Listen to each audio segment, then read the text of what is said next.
শ্রী শ্রী ঠাকুরের রাঙারাতুল চরণে অসংখ্য কোটি প্রণাম। পরমারাধ্যা জগজ্জননীর শ্রীচরণে অসংখ্য কোটি প্রণাম। পরমা পূজ্যপাদ শ্রী শ্রী বরদার রাঙারাতুল চরণে অসংখ্য কোটি প্রণাম। বর্তমান আচার্যদেবের তথা অবিনবাবুর রাঙারাতুল চরণে অসংখ্য কোটি প্রণাম। আজ অনলাইনে যুক্ত অমৃত পথযাত্রী দাদা আমাদের যথাযোগ্য স্থানে আমার রাজয় গুরু ও প্রণাম জানাই। পরম প্রেমময় পরম দয়াল শ্রী শ্রী ঠাকুর বর্তমান যুগের এক বিস্ময়। আপনি প্রভু, সৃষ্টি বাঁধন পড়ে বাঁধা সবার কাছে, তাই তিনি স্রষ্টা সৃষ্টির মাঝে প্রত্যেকের কাছেই আজকে যুক্ত আছেন। আচার্যদেব শ্রী শ্রী বরদা আমাকে একবার আশীর্বাদ করলেন যে বিএডটা করে নে। তাই আমি 2 জায়গায় দরখাস্ত করলাম, Hooghly government BEd training college এবং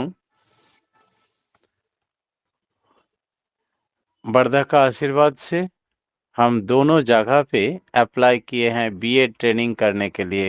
Malda government BEd training college and Hooghly government BEd training college, दोनों जगह से ही सिलेक्ट हो गए। आचार्य देव श्री श्री बरदा से पूछे हम कहाँ पर ट्रेनिंग करें। श्री श्री बरदा ने बोला पहले जहाँ से आया वहीं ट्रेनिंग करना। मतलब Hooghly government BEd training college से हमारा सिलेक्शन लेटर पहले आया, पहले तब वही करना। तो हम मन मन में सोच रहे हैं तब रहेंगे कहाँ। उन्होंने बताया कि त्रिवेणी मोड़ में मोगरा में हम लोग का एगो सत्संग आश्रम है। हमारा जवानी एगो चिट्ठी लिख देंगे तुम्हारा ऋतिक देवता जितेंद्रनाथ देव बर्मन, वहाँ जाके पता लगा के आना रहने का व्यवस्था हो जाएगा कि नहीं। तब वहीं जाके रहना और वहीं से ज़्यादा दूर नहीं होगा। तब बीएड कॉलेज में आना जाना करते करते तुम्हारा बीएड ट्रेनिंग हो जाएगा। इसी तरह हमको मिल गया, मोगरा मंदिर में ठहरने का व्यवस्था हो गया। उनके चिट्ठी लेके हम वहाँ पहुँचे और आराम से ट्रेनिंग कर रहे हैं। ट्रेनिंग पीरियड में जब ट्रेनिंग हो रहा है तो एक एक दिन में हम एक एक घटना घटते थे। प्रैक्टिकल ट्रेनिंग हो रहा है। रोज ठाकुर जी को प्रणाम करके बोलते हैं ठाकुर जी तुम जैसे चाहते हो तैसे ट्रेनिंग प्रैक्टिस टीचिंग ट्रेनिंग कर लेना और रिमार्क पेश कर लेना, सारी कुछ तुम्हारी देन है। बड़ी सक्सेसफुल के साथ यूनिवर्सिटी से जो एक्सपर्ट आते हैं तो लिखते हैं, लास्ट बेंच में जाके वो लोग बैठते हैं, हमारा टीचिंग देखने के बाद गुड रिमार्क्स पेश करते हैं, good teaching, good behave, good voice, good learning, सब गुड गुड दे के साइन करके चले जाते हैं। हमारा डायरी फुल हो गया, 30 लेसन कंप्लीट हो गया। अब हमारा मन में हुआ कि अच्छा ठाकुर जी रोज तो गुड मिलता है, तुमको प्रणाम करके समर्पण कर देते हैं अपने को, जो कुछ करने का तुम कर लेना। आज 30 को लेसन हो गया, मेरा कोर्स कंप्लीट, तो आज तुमको प्रणाम नहीं करेंगे। इसका बैड इफेक्ट क्या होता है, तुम जो मेरे अंदर हर हमेशा के लिए बसते हो इसका भी प्रमाणना चाहिए, क्योंकि मन तो बड़ी अविश्वासी होता है। रामकृष्ण ठाकुर जी ने कहा है कि मन कैसा है, हमेशा डोलते रहता है, स्प्रिंग का गोदी के जैसा। जब तक उसको दबा दे के बैठोगे तब तक उठ अस्थिर रहेगा, जैसे उठ जाओगे तैसे अपने फानते रहेगा, लफाते रहेगा अपने मुताबिक। तो मन तो ऐसा होता है। तो तुम एक काम करो, आज प्रणाम नहीं करेंगे, आज तुम जो हमरा हानि करने का कर लेना ठाकुर जी, लेकिन ऐसा हानि नहीं करना कि हमारा शरीर पतन हो जाए, क्योंकि इस शरीर तुम्हारा सेवा के लिए दान किया हुआ है। ऐसा नहीं हमको हानि नहीं करना जिसमें हमारा मान हानि हो जाए, क्योंकि हमारा मान तुम्हारा मान से जुड़े हुए हैं। आदमी कहेगा ठाकुर अनुकूल चंद्र जी का शिष्य है।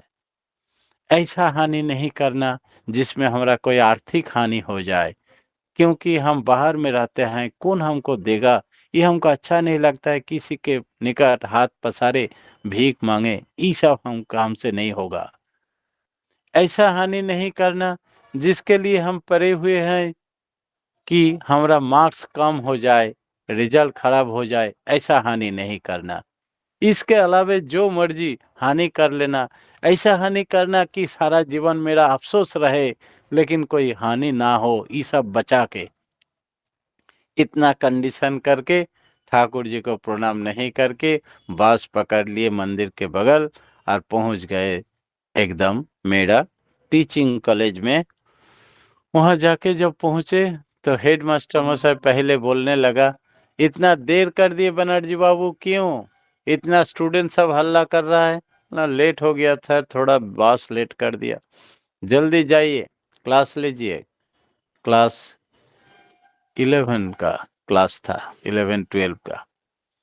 देखे मेरा टीचिंग एड, मतलब जो मैप वगैरह दिखा के क्लास लेते हैं, कुछ नहीं है। मेरा चौक डस्टर टीचिंग एड, यहाँ तक कि किताब लर्निंग मटेरियल कुछ नहीं। एकदम मेरा बैग चेन खुला हुआ है, सारी सामान कहाँ गिर गया पता नहीं। वो डायरी भी नहीं है जो इतना रिमार्क्स वाला बहुत अच्छा बहुत गुड जो लिखा हुआ था, वो डायरी भी खत्म, गायब हो गया कहाँ। हमरा तो बहुत रोना रोना लगा कि हम क्या करें अब, सारी कहाँ चला गया। ठाकुर जी को बोले थे तो सही सलामत ठाकुर सब खो दिया। तो हम हलदर दा को बोले, बगल में और एक टीचर था मेरा मगरा से, एक साथ हम लोग जाते थे, कि आपका तो 30 क्लास नहीं पूरा है, आप चले जाइए मेरा क्लास ले लीजिए। हलदर दा को भेज दिया और हम चले गए एक स्टूडेंट का साइकिल लेके, चुचुरा से चले गए एकदम Hooghly government BEd training college.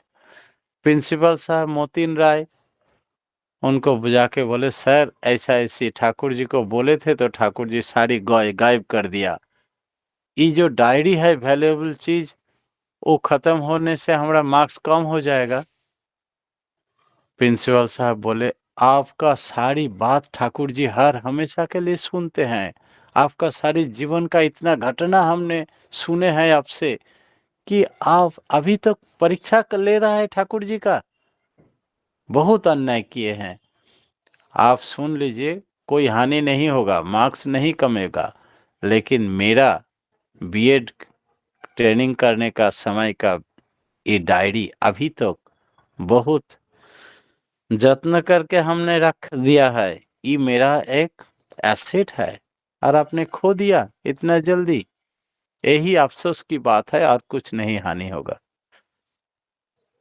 बस इतना रखते हुए हम तो लौट पड़े। उसके बाद फाइनल एग्जामिनेशन प्रैक्टिस टीचिंग का नोटिस दे दिया कि तुम लोग 8 बजे हाजिर हो जाना कॉलेज में, प्रैक्टिकल खाता सब देख लेना, प्रैक्टिकल मशीनरी देख लेना, और 10 बजे से एक्सपर्ट एग्जाम शुरू करेंगे। तैयार हो गए, हलदरदा आया, चलिए अभी 8 बजे पहुंचने के बोलिए, बोले 7:30 बज गया। हलदरदा आप आगे बढ़िए, क्योंकि हमारा मंदिर का जो इंचार्ज थे लखीदा, उन्होंने आके बोले, देवू तुम ब्राह्मण हो, हम लोग आज निकल जाएंगे, उत्सव है ठाकुर जी का, तुम ठाकुर जी का भोग लगाना 12 बजे, फिर 5 बजे पूजा पाठ करना, फूल उठा दे के सजा के बहुत बढ़िया से पूजा करना तीनों मंदिर में, ठाकुर बरदा बड़ौदा बर्मा का। ये सारी तुम्हारे ऊपर प्रभार दे के हम लोग निकाल रहे हैं। हम बोले, दादा आज मेरा फाइनल एग्जामिनेशन है, हम लोग को 8 बजे जाने के लिए कहा गया है, कॉलेज प्रिंसिपल नोटिस दी दिए। बोले यही तो तुम्हारा परीक्षा है। हम 1 मिनट सोच लिए, उसके बाद बोले, ठीक आज तुम्हारा परीक्षा है भगवान, क्योंकि हम लोग स्टेज में खड़ा होके बोलेंगे कि सैम रखते हैं जो उसका कुल रहता है, जो सैम को नहीं रखता है उसका कुल विनाश हो जाता है। इसी मुंह का बात नहीं चलेगा, प्रैक्टिकल लाइफ में हमको करके दिखना होगा। यही तो मौका मिला, नहीं जाएंगे हलदर्दा, आप निकल जाइए। तो आप पागल है, साल भर का इतना फाइनल एग्जामिनेशन नहीं दीजिएगा तो अब सारी बेकार हो जाएगा। मतलब कुछ भी हो जाए, कुलो मालिक है उनका नाम, सारी कुल को रक्षा करने वाले, उसी का पुजारी है वो। हाँ, इसीलिए आपको चिंता नहीं, आप जाइए ना। हलदर्दा निकाल गए अकेले। हम टाइम पर भोग 10-12 बजे भोग लगाए, अपना खाना खाए, ताला मारे गेट पर, बास पकड़े, 1 घंटा लगा, 2 बजे पहुंचे कॉलेज। प्रिंसिपल साहब पूछे हमको, अभी आ रहे हैं आप? तो ना क्या करेंगे सर, मंदिर में कोई नहीं था तो पूजा करके खाना खा के उसके बाद आने में लेट हो गया। तो आप क्या हंसी मजाक समझते हो फाइनल एग्जाम को? बोला नहीं सर, हम जिसका पूजा करते हैं ना वो देश दुनिया का मालिक है स्वयं, इसीलिए हमरे बिना सबका एग्जाम स्टार्ट नहीं होगा। निश्चित यूनिवर्सिटी से कोई नहीं आया होगा सर ना। तो जाइए जाइए जल्दी तैयार हो जाइए। बड़ी गुस्सा से बोले। हम जाके देखे सब सोए हुए हैं, एग्जाम नहीं जितना। हमारे इंतज़ार में हम तुरंत जो है प्रैक्टिकल खाता कंप्लीट कर लिए। सारी मशीन वगैरह चला के, बैरोमीटर कैसे चलता है, न्यूट्रल किया जाता है, सब कुछ देख उख के जैसे बैठे तैसे यूनिवर्सिटी से एक्सपर्ट और प्रिंसिपल साहब घुस रहा है, हम लोग खड़ा हुए। सबसे ऊपर मेरा कॉपी था, हमको पहले बुलाया। बुलाने के बाद सारी उत्तर दे दिया चटाचट। बोले कि फुल मार्क्स सबको हम दे दिया, बहुत खुश है आप, सारी क्वेश्चन एकदम सही सही जवाब दिए। उसके बाद सब हल्ला करने लगे, सर उन्होंने लास्ट में आया, उसका पहला हो गया, उल्टा दीजिए पूरा। तो हाँ हाँ अब उल्टा दीजिए, पूरा कॉपी उल्टा दिए। और हलदर्दा बोले, ठाकुर जी आपको हाथ से पकड़ के लाते हैं और हाथ पकड़ के ले जाते हैं क्या? विश्व पिता कह लेते हैं ठाकुर जी को, हम लोगों का पिता नहीं है? तो हम लोग ना खा के सुबह से आके बैठे हुए हैं और आप आए और तुरंत आपका हो गया। पहला आप पहले ठाकुर जी को पिता के रूप में मानिए, दीक्षा लीजिएगा तो आपको भी हाथ पकड़ने के लिए तैयार है मेरा ठाकुर जी। फिर लौट आए, फिर 5 बजे भोग चढ़ाए, प्रार्थना किए, शाम को सब लौट आया। बोले सब ठीक ठाक किए हैं, आपका एग्जाम क्या हुआ? लखीदा पूछे तो एग्जाम भी ठीक ठाक हो गया, फुल मार्क्स मिल गया। बोले सो कैसे? तो ये पूरा घटना सुनाए। लक्षिदा बोले, देखो अपना जीवन का ये एक्सपेरिमेंट तुम्हें सबको सुनाना, दुनिया में जितना दिन बाँचोगे, कि भगवान क्या है, क्या होता है, ये अप्लाइड साइंस है। ठाकुर जी के कृपा से बीएड करते करते हम लोग गए, टूर करना होगा एक्स। तो टूर कहाँ जाएंगे? तो महाकाल पर्वत, तीस्ता नदी का उत्पत्ति स्थल, हम लोग सतना स्टेशन में उतारे। हम अपना सत्तू और चूड़ा ले लिए साथ में, वो लोग होटल में खाएंगे, हम नहीं खाएंगे। लेकिन थोड़ी देर बाद हमको ऐसा बीमारी शुरू हुआ कि पतला पखना शुरू हो गया। 17 बार हम बेहोश जैसा हो गए। अचानक देखे शिशि बरदा ने मेरा सिर पर खड़ा है और पूछे, धर्म किसको कहलाता है रे? हम बोले अपनी बताइए। पहले अपने बचना, सबको बचाना, अपने बचना, उसको ही तो धर्म समझना। अगर अपने नहीं बचोगे तो कैसे धर्म होगा? तो तुम एक काम करो, तुम्हारा टीचर के साथ वही होटल में जाओ, अरवल चावल का पूरा चावल लेना और धो लेना पानी से, और दही लेके, हल्का नमक लेके खा लेना, उसमें तुम्हारा धर्म नहीं टूटेगा, पेट ठंडा हो जाएगा, अभी तुम ठीक हो जाओगे। जितना दिन बाहर टूर करोगे यही खाना खाना। हम ऐसा ही उठे और तैसे ही सर को बुलाए। सर भी बड़ी खुश हुए कि तो जिंदा नहीं लौट पाएगा, हम लोग सोच रहे थे तुम्हारा बर्दा आने में देर कर दिया, चलो चलो जल्दी चलो होटल में जाके हमको ऐसा करके खाना खाए, पेट ठंडा हो गया। पूरा जितना दिन टूर किया था, 17 दिन का टूर में वही खाना खाए। लौटने वक्त हम सोचे क्या मेरा मन का बीमारी नहीं ना, बरदा सही रूप में अपने आए थे, ये आदेश दिए थे। ये परख करने के लिए हम उतर गए जसीडी में, चले गए बरदा के घर, प्रणाम किए और बैठे। तैसे बरदा अपने बोलने लगे, क्या रे देखा टग दही और चावल का क्या खेल। अला हाँ, मतलब बस तुम्हारा मन उदास हो जाए तो घर में जाके एक दिन पर बाद में हविष्य कर लेना। और हम भी खुश हो गए, पूछने का कोई जरूरत ही नहीं, स्वयं अपने पूछ दिया कि खट्टा दही और चावल खाने से कैसे उसका खेल दिखाए, सारी पेट का बीमारी खत्म, ठंडा हो गया, हम सुस्त हो गए थे। ये उन्हीं का निर्देश था। ऐसा करके हर पल में महसूस करते थे कि मेरे साथ मेरा ठाकुर जी, मेरा आचार्य देव श्री बरदाने है और हम सुरक्षित है। इसी छत्र छाया में हम विराज रहे हैं।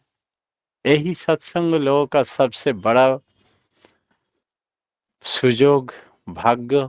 और कुछ आज तक कोई अवतार महापुरुष ने अपना वंश परंपरा को आचार्य देव के रूप में रख के नहीं गए हैं। पहला बार इस धरती में लिविंग गाइड, लिविंग आइडियल के रूप में आचार्य परंपरा के रूप में रख के गए हैं श्री श्री ठाकुर अनुकूल चंद्र जी।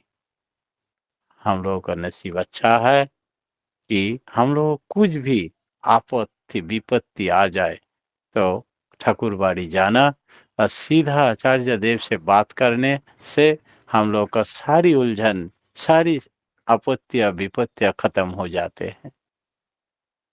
परम पिता के कृपा से आज आप लोग सभी को सर्विक कल्याण कामना करते हुए मेरा प्रवचन यही विराम देता हूँ। जय गुरु।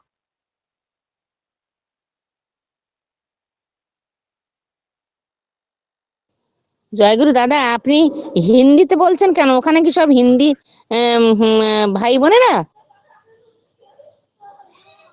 হ্যাঁ, আমার কাছে হিন্দি বলয় থেকে অনুরোধ এসছে যে আপনি শুধু বাংলায় বলেন বাঙালিদের জন্য। আমরা বুঝতে পারি না, সেই জন্য আমরা বুঝতেই পারি না, ঠাকুরের গভীরের আলোচনা কিছু বঞ্চিত হচ্ছি। তাই জন্যে আচ্ছা আপনি হিন্দিতে কিছু ক্যাসেট করে পাঠিয়ে দিন ইউটিউবে। এদিকে আমি যদি রেগুলার হিন্দি বলি তো শর্মিষ্ঠা মা বলছে না, আমরা অনেক বাঙালিরা যেখানে লেপ্টিয়ে নিচ্ছে, সেই হ্যাঁ হ্যাঁ, জন্যে ঠিক আমি ঠিক। আমি সেপারেটলি ওদের জন্য হিন্দি তৈরি করে পাঠাচ্ছি। আচ্ছা, জয়গুরু জয়গুরু। সবারই কথা ভাবতে হচ্ছে তো, তার কারণ আমি তো ঠাকুর তো সবারই জন্য, আমাকে না হয় একটু বেশি খাটতে হচ্ছে, কি হ্যাঁ, আর আপনার করা তো যাবে। খাটনির তো শেষ নেই। অনার্গল পরমপিতা এমন দয়া করেছেন আপনার উপরে যে আপনি সমস্ত ভাষায়, ইংরেজি, বাংলা, হিন্দিতে আপনি অনার্গল বলতে পারেন। ঠাকুর এত হুম, স্বীকৃতি এবার দান কিছু করেছেন ইংরেজি আপনার ছাড়বো। উপরে। এই হিন্দিটা বেশ কিছু হয়ে গেলে এবার ইংরেজিতে ছাড়বো। আচ্ছা আচ্ছা, খুব ভালো। জয়গুরু দাদা, জয়গুরু। আপনি ভালো থাকুন, সুস্থ সুদীর্ঘ জীবন লাভ করুন সপরিবার বর্গ নিয়ে। এটাই আমরা কামনা করি পরমপিতার আতুল চরণে। আপনি হিন্দিগুলো বুঝতে পারছেন না হ্যাঁ কিছুই দাদা, বুঝতে আমি পারছেন না? না, আমি বুঝতে পারি। আমি হিন্দি সম্পূর্ণ না পারলে আমার আমি হিন্দি বাংলা হচ্ছে, বুঝতে পারি। আমার হিন্দিগুলো হচ্ছে না, হিন্দি হচ্ছে না, হ্যাঁ, এটা কি হচ্ছে, জগা এখন খিচুড়ি হচ্ছে। ওই বিষয়ের ক্ষমতা আমার নেই, তবে আমি মোটামুটি আপনার কথাগুলো সবই বুঝতে পারছি। কোনো অসুবিধা হচ্ছে না। যে সমস্ত গল্পগুলো তুলে ধরলেন সবই আমি বুঝতে পারি, কিন্তু আমার দাদা অতখানি বুঝতে পারেন না। আমি অনেকখানি ট্রাই করি তো এটা নিয়ে, হিন্দি নিয়ে। আহ, শম্পা মা, শম্পা মা ঘুমিয়ে গেছে আবার। শম্পা মা জয়গুরু দাদা। ঘুমিয়ে গেছে। দাদা বলছি 3টে রেকর্ডিংই কি হয়ে গেল? হ্যাঁ, 3টে হলো। 3টে হলো না, 2টো হলো, না 3টে হলো। 3টে বললেন না? হ্যাঁ, 3টে হলো। এটা কি প্রত্যেক দিনই হবে 3টে করে, না সপ্তাহে না একদিন? না, আমার ছুটি কোথায়, আজকে ছুটি আছে তাই আজকে আরো 2টো করে নেব। একটু খাওয়া দাওয়া করি, নিয়ে আবার বিকেলবেলা 3টে থেকে বলবো, 3টে 4টের সময় আচ্ছা দাদা, আমি তো তোমাকে থাকবো বলবো। না, তুমি আমি তাহলে তোমাকে থাকতে হবে না, তুমি লিঙ্কটা খুলে দিতে বলবো, খুলে দেবে ব্যাস। সেটাই বলছিলাম, তাহলে আমি লিঙ্কটা ওপেনিং করে দেবো, আমাকে একটু বলে দেবেন। কিন্তু সম্পা ঘুমিয়ে গেল যে, খেয়ে ঘুমিয়ে পড়লো নাকি আমাকে চালু করতে বলে? ওই তো। দাদা জয়গুরু জয়গুরু। আপনি ঘুমিয়ে যাচ্ছেন কেন মাঝে মাঝে? ঠিক আছে, তাহলে এখনকার মতো অফ